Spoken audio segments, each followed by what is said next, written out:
другие были очень последовательные по сезонам, по обновлениям. Да, возможно, не сразу все поправили. Возможно, не сразу там в первом сезоне Battle Pass обрадовали хорошими скинами и ивентами. Но мне кажется, во втором сезоне довольно... Point in the game. Like that has to be an eventuality that you've already worked out. So I'm thinking the third that they brought in is someone that they're already comfortable with. Can I say, my man Jamerson with the bold predictions already?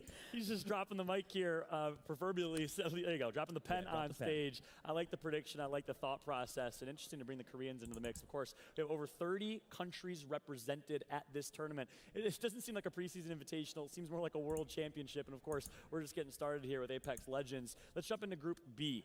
Which teams in Group B do you think we can look out for in our second match of the day? I'm gonna stick with the same trend that I've been doing, and I'm gonna say MVP. Keep it with the Koreans. I like it.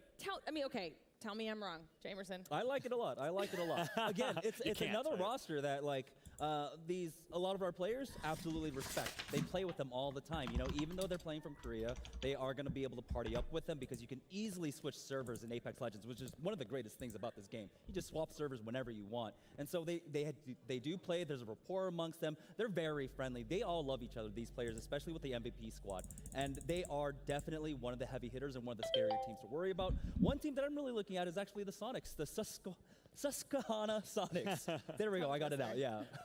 But you know, these are players that a lot of people are familiar with if you watch Apex streams. So you got Synced, Android Dream, and Wicked play very frequently with Shroud. But overall, you know, they do have a high level understanding of the game. They actually just know how to play the game. So I expect them to be able to do some amazing things in this first round. Sonics and MVP, keeping with the Korean theme here. I like it. Again, that's a big storyline in general. We have 5 teams coming from Asia, 3 coming from South Korea. They are known to play incredibly aggressive, W key style, in your face, on 150 plus ping. Imagine what they can do on LAN. On the flip side, though, do you think there's an argument to be said of, are they going to play the same way?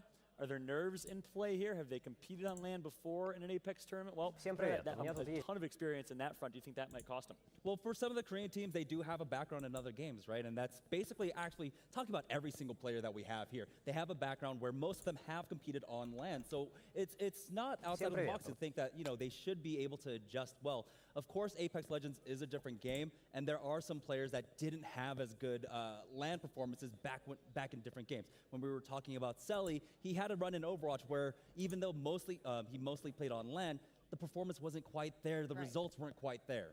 Yep, I've seen it multiple times before in various BR titles, really in any esport where a team performs a certain way online, comes to LAN and doesn't play to their core, doesn't play the same way, nerves are at play, or maybe they decide to slow play at game 1 to test the waters a little bit. Well, there's only 3 matches that you have to place and to make it in that top 10, so we'll see if that comes into effect here. Yeah, I think that you're going to see a lot of the teams play very conservatively, especially the ones that have already participated in X Games or have just any sort of previous LAN experience, kind of just to feel it out, to see how, you know, what the playing field is actually doing, and then that will hopefully inform their future gameplay for games 2 and 3, whether they do well and they can kind of stay a little bit more conservative, play safer, kind of just make sure that they kind of ensure their winner's bracket position, or if it ends up going poorly, they might have to switch something up to kind of really make that extra push so that they don't drop down into losers. That's the scary thing, though, because we saw during X Games that teams were actually pretty slow to make adjustments, right? Changing up their drop zones. It took them from going from day 1 to day 2. If we look at a team like CLG or NRG,